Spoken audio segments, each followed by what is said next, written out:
Good morning students. మరి second BCom third semester విద్యార్థులకు corporate accounting సబ్జెక్ట్లో యూనిట్ 1లో వాటాల జారీకి సంబంధించినటువంటి చిట్టాపద్దులు ఏ విధంగా ఉంటాయి, వాటిని ఏ విధంగా మనం రాయాలి అనేటువంటి టాపిక్ని చూద్దాం. వాటాల జారీకి సంబంధించి మనం ముందుగా చిట్టాపద్దులు గురించి తెలుసుకోవాలంటే ఈ కొన్ని వివరాలు దాని గురించి ముందుగా మనం తెలుసుకోవాలి. అవి ముందు వాటా ఎలా ఉంటుందో మీకు నమూనా చూపిస్తున్నాను చూడండి. ఒక కంపెనీ దగ్గర వాటాదారులు ఏదైనా వాటాలను కొనుక్కుంటే కంపెనీ వాళ్ళు ఇచ్చేటువంటి బాండ్ పేపర్ ఏ విధంగా ఉంటుందో మీకు ఎగ్జాంపుల్లో చూపిస్తున్నాను. అదేవిధంగా కంపెనీ తనకు కావలసినటువంటి మూలధనాన్ని విభజించుకుంటుంది. ఎలా అంటే అధీకృత మూలధనము, మొత్తంగా కంపెనీకి ఎంత మొత్తం కావాలో దాన్ని అధీకృత మూలధనము అంటాం.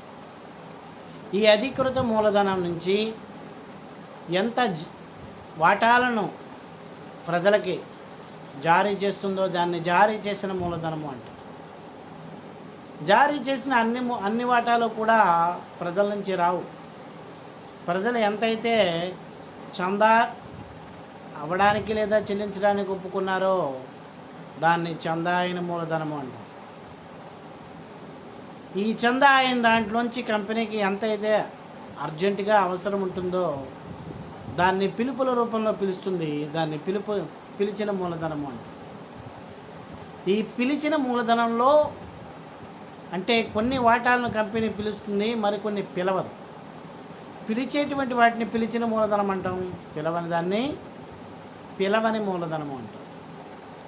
ఇలా పిలిచిన మూలధనంలో వాటాదారులు వాస్తవంగా చెల్లించిన దాన్ని చెల్లించిన మూలధనము అంటాం.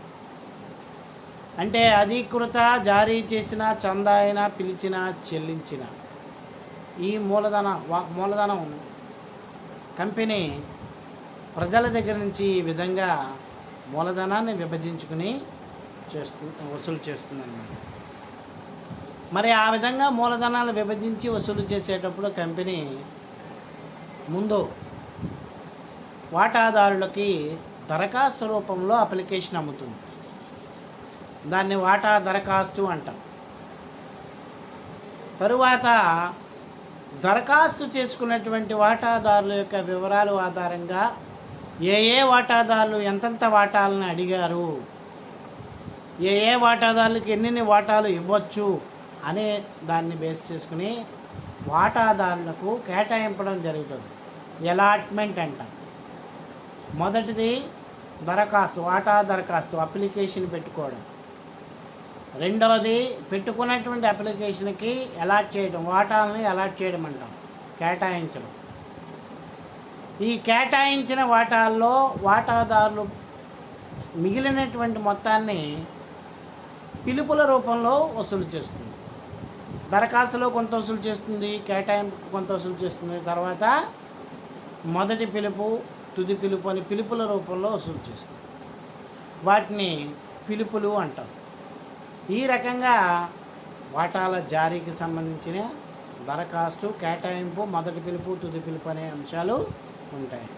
ఇలా దరఖాస్తు రూపంలో పిలిచినప్పుడు చిట్టాపద్దులు ఏ విధంగా రాయాలి, కేటాయింపు చేసినప్పుడు చిట్టాపద్దు ఏ విధంగా రాయాలి, పిలుపులు వచ్చినప్పుడు ఏ విధంగా రాయాలి, ఇందులో ఉండేటువంటి కొన్ని రకాల మోడల్స్ గురించి ఇప్పుడు మనం చూడవచ్చు. మొదట చూడండి, చిట్టాపద్దు వాటాను కనుక దరఖాస్తు చేసుకుంటే రాయవలసిన చిట్టాపద్దు ఏమిటి అంటే, మనకి ముందు అప్లికేషన్ దరఖాస్తు అమ్మగానే ఫస్ట్ మనకి ఏమొస్తుంది, డబ్బు వస్తుంది.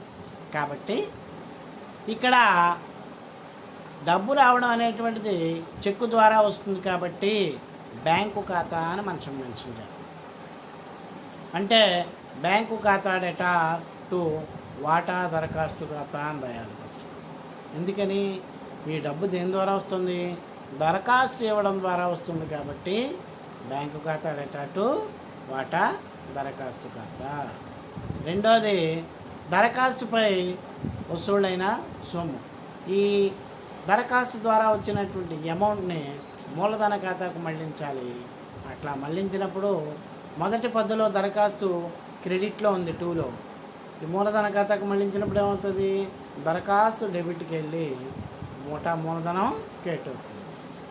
అంటే వాటా దరఖాస్తు ఖాతా డేటా టు వాటా మూలధనం ఖాతా అని రాయాలి.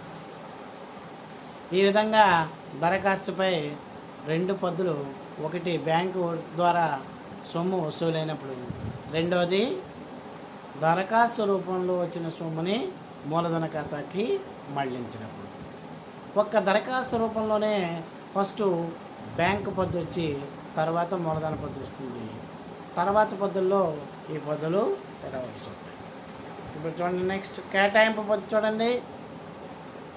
వాటా కేటాయింపు చిట్టాబద్దు గమనిస్తే కేటాయింపుపై వసూలైన సొమ్ముని ముందుగా మూలధన ఖాతాకు మళ్లించాలి. దరఖాస్తులో ముందు బ్యాంకు వచ్చినట్టు రాసి తర్వాత మూలధన ఖాతాకు మళ్లించాం. కానీ ఇక నుంచి ముందే మూలధన ఖాతాకు మళ్లిస్తూ తర్వాత బ్యాంకు వచ్చినట్టు రాస్తాం. మనం ఎన్ని వాటాలు కేటాయించామో తెలిస్తేనే అప్పుడు వాడు సొమ్ము కడతాడు. కాబట్టి ముందు మూలధన ఖాతాకు మళ్లిస్తాం. అందుకని వాటా కేటాయింపు ఖాతా టు వాటా మూలధనం అని రాయాలి. తర్వాత కేటాయింపుపై వసూలైన సొమ్ము ఉంటే దాన్ని బ్యాంకు ఖాతా డేటా టు వాటా కేటాయింపు అని రాయాలి. ఈ రకంగా వాటా కేటాయింపుకు సంబంధించినటువంటి చిట్టబద్దులు మరొక 2 వచ్చాయి. ఇక వాటా మొదటి పిలుపు చిట్టబద్దు దరఖాస్తు రూపంలోనూ కేటాయింపు రూపంలోనూ వచ్చిన తర్వాత ఇంకా మిగిలిపోయినటువంటి వాటాపై చెల్లించవలసినటువంటి మొత్తాన్ని కంపెనీ వాటాదారుల నుండి పిలుపుల రూపంలో వసూలు చేస్తుంది. ఆ విధంగా పిలుపుల రూపంలో వసూలు చేసినప్పుడు మొదటిసారిగా పిలిచిన దాన్ని మొదటి పిలుపు అంటాము, చివరిసారిగా పిలిచిన దాన్ని తుది పిలుపు లేదా ఆఖరి పిలుపు అంటాం. ఇలా మొదటి పిలుపులో సొమ్ము మూలధన ఖాతాకు మళ్లించాల్సి వచ్చినప్పుడు వాటా మొదటి పిలుపు ఖాతా డేటా టు వాటా మూలధనం ఖాతా అని రాయాలి. అదే మొదటి పిలుపు రూపంలో వచ్చినటువంటి సొమ్ముని బ్యాంకు ఖాతాకు మళ్లిస్తే బ్యాంకు ఖాతా డేటా టు వాటా మొదటి పిలుపు ఖాతా అని రాయాలి. ఇది మొదటి పిలుపు సంబంధించి. అదేవిధంగా చివరి పిలుపు లేదా తుది పిలుపు. మొదటి పిలుపు ఏ విధంగా రాసామో తుది పిలుపు కూడా అదే రాస్తాం. కానీ సందర్భం ఇది తుది పిలుపు కాబట్టి వాటా తుది పిలుపు ఖాతా డేటా టు వాటా మూలధనం అంటాం. అదే మొదటి పిలుపుని గమనించండి. వాటా మొదటి పిలుపు ఖాతా టు వాటా మూలధనం అన్నాం. వాటా తుది పిలుపు ఖాతా డేటా టు వాటా మూలధనం అన్నాం. అంటే 2లో ఉన్న వాటా మూలధనం అలాగే ఉంటుంది. ఆ సందర్భాన్ని బట్టి మొదటి పిలుపు తుది పిలుపు అని డెబిట్లో చేస్తాం. బ్యాంకు నెక్స్ట్ తుది పిలుపు వసూలైన సొమ్ము బ్యాంకుకు మళ్ళిస్తే బ్యాంక్ ఖాతా టు వాటా తుది పిలుపు. అదే ఇంతకుముందు పద్ధతి చూడండి, బ్యాంకు ఖాతా డేటా టు వాటా మొదటి పిలుపు అన్నాం. ఇప్పుడు బ్యాంకు ఖాతా డేటా టు వాటా తుది పిలుపు అన్నాం. సందర్భాన్ని బట్టి మార్చాం కానీ అక్కడ బ్యాంకు కామన్గా ఉంది.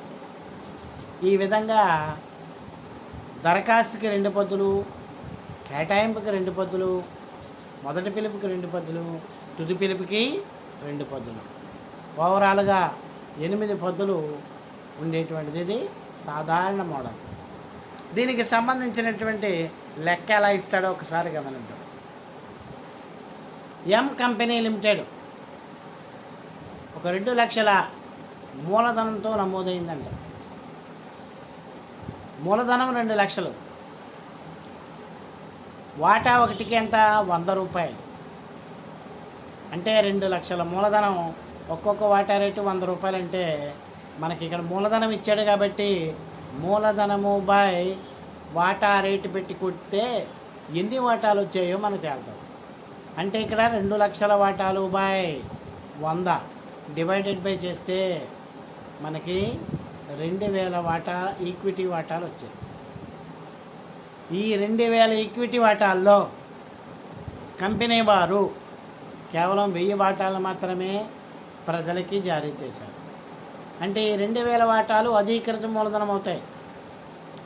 దాంట్లో జారీ చేసిన మూలధనం 1000 వాటాలు. ఈ జారీ చేసిన మూలధనంపై 1000 వాటాలని ఒక్కొక్కటి 100 రూపాయలు చెప్పాను కదా, దరఖాస్తు మీద 20 రూపాయలట, కేటాయింపు 25 రూపాయలు, వాటా మొదటి పిలుపుపై 35 రూపాయలు. చూడండి, మనకి 100 రూపాయల వాటాలో దరఖాస్తు 20 పోయింది, ఇంకా 80 రూపాయలు రావాలి. దీంట్లో 25 రూపాయలు కేటాయింపుకి ఇచ్చేసాం, ఇంకా 55 రూపాయలు రావాలి. ఇందులో మొదటి పిలుపు 35 రూపాయలు అయిపోయింది.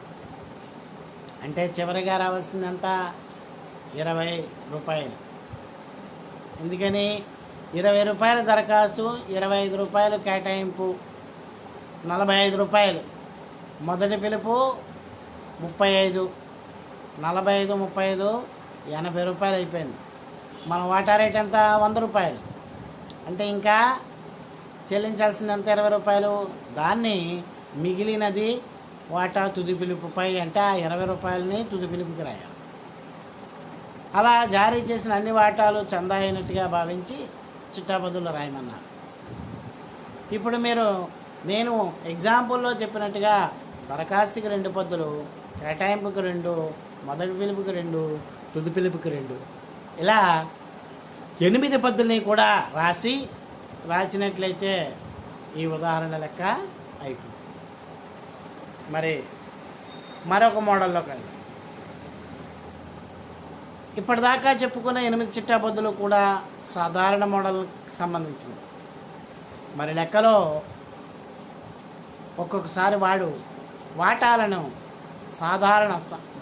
3 రకాలుగా జారీ చేస్తారు. ఒకటి సమమూల్యానికి జారీ చేసినప్పుడు.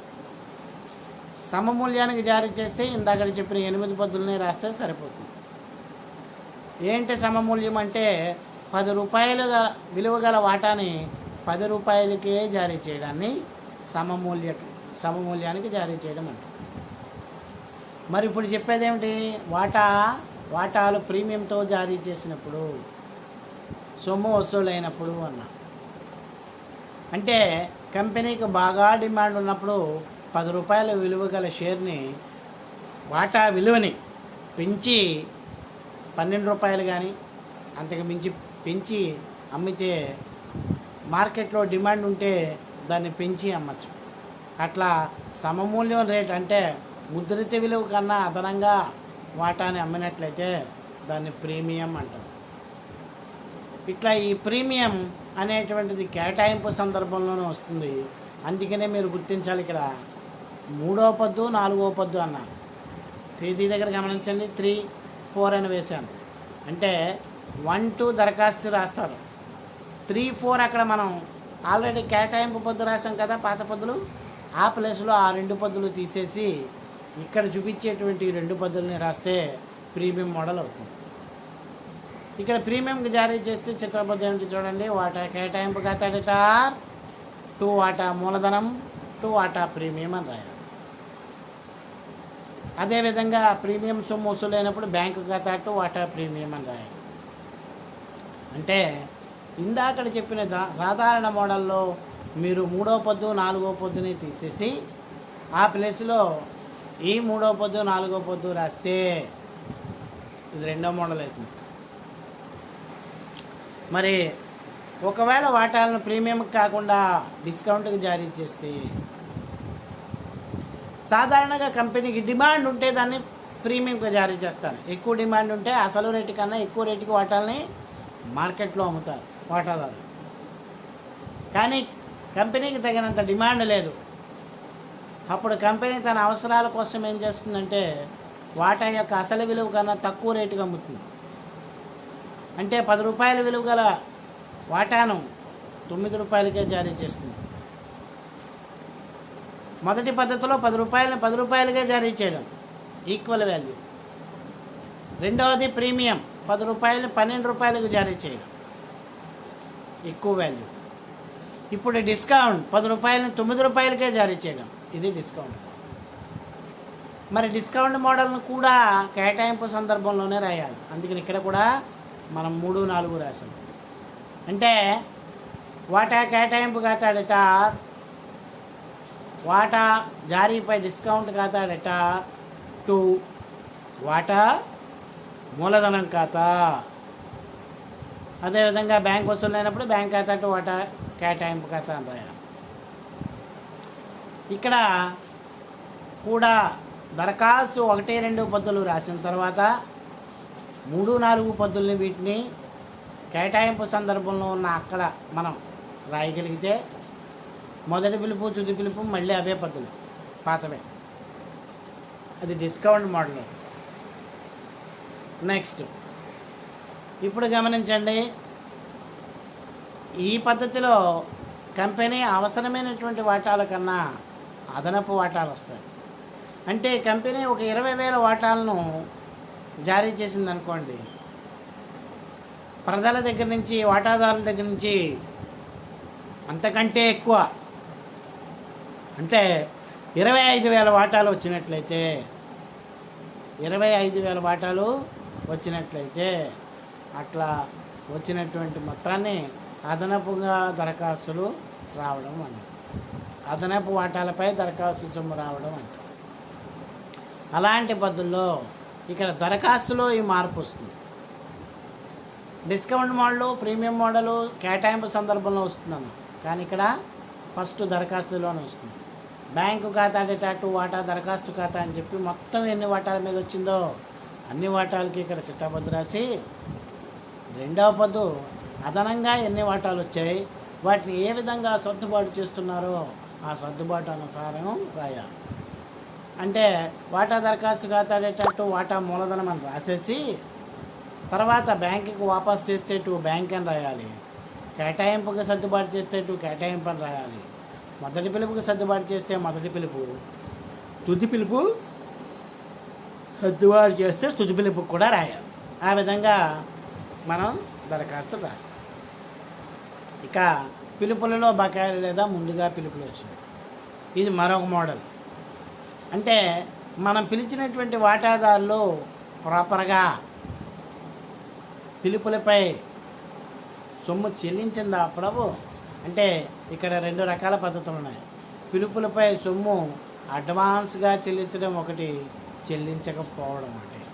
ఇక్కడ ముందుగా వచ్చేయడం అంటే వాటాదారుడు భవిష్యత్తులో తన దగ్గర సరిపడా సొమ్ము లేదు అని అనుకున్నప్పుడు తన దగ్గర ఉన్నప్పుడే మొత్తం పూర్తిగా అడ్వాన్స్గా కట్టేస్తాడు. అంటే కేటాయింపు సందర్భంలోనే మొదటి పిలుపు సొమ్ము, తుది పిలుపు సొమ్ము కూడా కట్టేయడం జరుగుతుంది.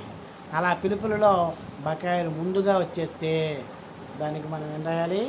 బ్యాంకు ఖాతా డేటా టు ముందుగా వచ్చిన పిలుపుల ఖాతా అని రాసి తర్వాత ఆ మొదటి పిలుపు సందర్భంలోనూ తుది పిలుపు సందర్భంలోనూ బ్యాంకు దగ్గర మనం తగ్గించుకోవాలి ఆ మొత్తాన్ని. ఇది ఒక మోడల్.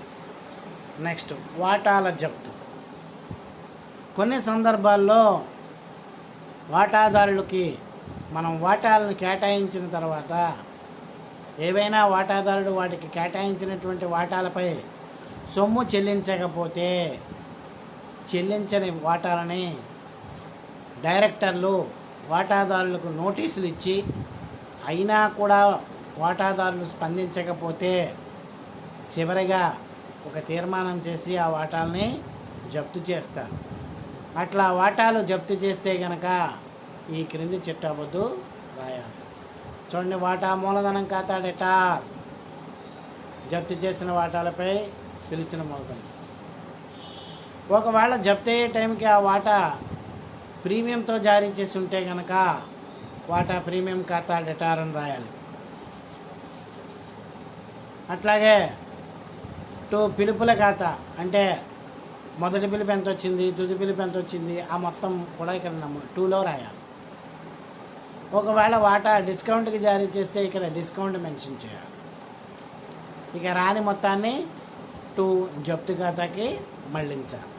అంతవరకు రాని మొత్తం, అది జప్తు మోడల్. ఇప్పుడు పైన చెప్పినటువంటి అన్ని మోడల్స్కి కలిపి ఒక ఉదాహరణ లెక్క చూడండి. ఇక్కడ చెల్లించేలాగా అంటే వాటా ఎలా ఉందో చూపిస్తున్నాడు. గమనించండి. వాటా ఒకటికి 100 రూపాయల విలువ గల 20,000 ఈక్విటీ వాటాలను ఇక్కడ జారీ చేశారట. ఎవరు? XYZ కంపెనీ వాళ్ళు. అంటే వాటా ఒకటికి 100 రూపాయల విలువ గల 20,000 ఈక్విటీ వాటాలను చెల్లించేలాగా XYZ కంపెనీ లిమిటెడ్ వారు ప్రజలకు జారీ చేశారు. చెల్లింపులు ఎలా ఉన్నాయి? దరఖాస్తు మీద 25 రూపాయలు, కేటాయింపు 25 రూపాయలు, మొదటి పిలుపు 20 రూపాయలు, తుది పిలుపు 20 రూపాయలు. మరి మనం జారీ చేసిన వాటాలన్నీ 20,000 రూపాయలు, కానీ వసూలైన వాటాలు 25,000. 25,000 వాటాలు దరఖాస్తులు వచ్చాయట. అన్ని వాటాలకు ప్రజలు చందాయని అని చెప్పాడు. మరి అదనంగా దరఖాస్తులు వచ్చాయన్నాం కదా. ఎన్ని వాటాలు వచ్చినాయి అదనంగా? 20,000 వాటాలకి 25,000 వాటాలు వచ్చాయి. అదనపు వాటాలు 5,000. ఈ అదనపు దరఖాస్తుల్ని కేటాయింపుకు సర్దుబాటు చేశారట. మిగిలిన పిలుపులపై పిలిచినట్టు అంటే ఇక్కడ అదనపు వాటాలను కేటాయింపుకు సర్దుబాటు చేశారు. ఇదే సందర్భంలో మొదటి పిలుపు తుది పిలుపు టైంలో అర్జున్ అనేటువంటి ఒక వాటాదారుడు వాడికి అలాట్ చేసినటువంటి 100 వాటాల మీద సొమ్ము కట్టలేదట. ఈ 100 వాటాల మీద సొమ్ము కట్టకుండా ఆ వాటాలని మినహాయించారు. కాబట్టి డైరెక్టర్లు అటువంటి వాటాలని నోటీసులు ఇచ్చి జప్తు చేస్తారు. ఆ జప్తు అయినటువంటి వాటాలను తిరిగి జారీ చేస్తారు.